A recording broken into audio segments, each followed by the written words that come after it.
Hello, this is Kate, Shanice, and Yusuf, and we are bringing you the political model, power, decision making, and resource allocation. Many of us are socialized to think of different words, feelings, people, or images when we think of the word political. So, we would like for you to think of your own perceptions of what you think of when somebody is operating from a political model or using a political frame while we talk to you through this video and you go through your readings for the week. When merging the political perspective with a sociological perspective, it is truly dependent on relationships. This perspective studies the interactions, structures, and exchanges among people. The political perspective as a sociology focuses on relationships because it represents the connections, behaviors, and institutional capital and organizational levels. The view of the leadership embraces that an organization has interactive relationships. Also, leadership is an influence relationship among leaders and followers who intend real changes that reflect their mutual purposes. Therefore, the interaction in relationships is used for the sociological theoretical perspective in higher education institutions. The sociological perspective provides the strengths and weaknesses in analyzing an organization.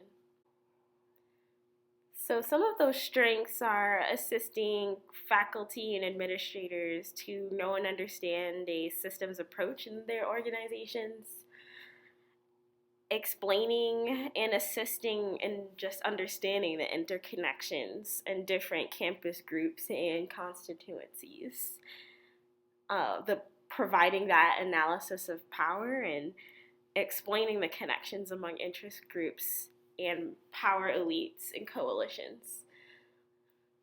So you can briefly glance over some of the weaknesses of viewing the political model from a sociological stance. That next we're going to talk about some of these structural components. Considering a structural view, the relationships between people are used to describe the organizing principles. So the dynamics of relationships between individuals explains the areas of the political perspective in an organization. The political metaphor encourages us to see organizations as loose networks of people with divergent interests who gather together for the sake of expediency. However, the conflict flows with time and experience. In our Manning text and throughout our other readings for this week, we are finding that there are common characteristics when we think of the political perspective that provides very great insight on strategy, policymaking, and change in higher ed institutions. The conflict as normal characteristic is expected because of their features and are complex and dynamic. 5 conflict management styles include collaborating, compromising, accommodating, avoiding, and competing. The interest groups and coalitions characteristic provides insight to the system of higher education organizations involving the presence of stakeholders. Stakeholders in higher education are closely related together and force the decision-making process through the use of their power. The stakeholders or interest groups are called power elites. An example of a power elite are senior faculty.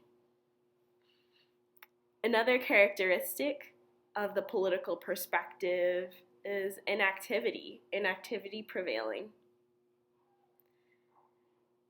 In this characteristic, the majority of higher education members are disinterested and leave the decision making to the power elites and the interest groups.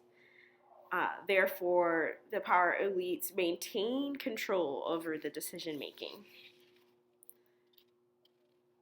Some faculty members in this characteristic prefer to stay in their primary roles like teaching or conducting research and believe that policy determination should be the responsibility of administrators.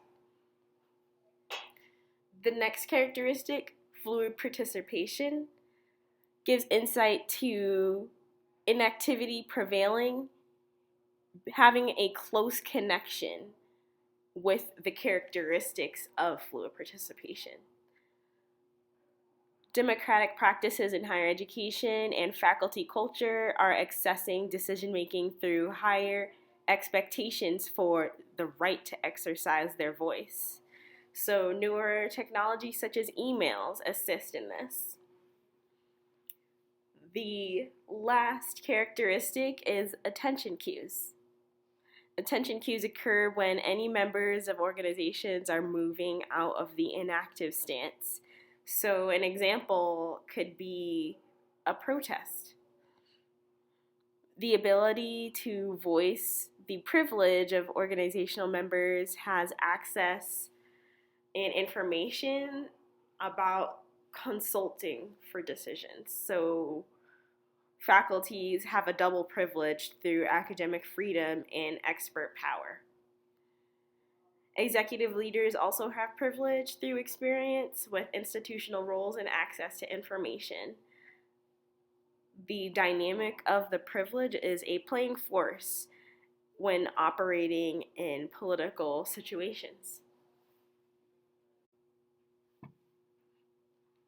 Power in political organizations can be dynamic. You can review a few of the elements of power here on this slide, but some elements can include knowledge or personal style. Knowledge can be a potent mechanism when controlling, shaping, or spinning information. So power in the process of political organizations is essential. The interrelationship of power and authority can be very formal. In the political perspective, authority is used to make decisions and is distributed in different power elites, interest groups, and coalitions, whereas power is limited and diffused. The listed questions are an assessment used to pursue decision making in a political climate depending on various elements. The basis of decision making is rationality through those who believe that higher education institutions are operating in methodical and orderly ways. Types of faculty involved in decision making include an active faculty, so they're focusing on their teaching and research. The power elite, they are senior faculty focusing on unifying, and strategic, like faculty unions. How exactly faculty have exercised their power in higher education has changed over time.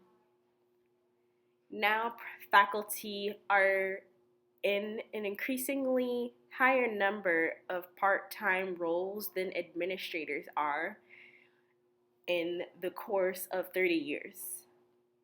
Administrators have more stability in terms of the time appointments of their roles. And the numbers of administrators have grown significantly over the last 30 years,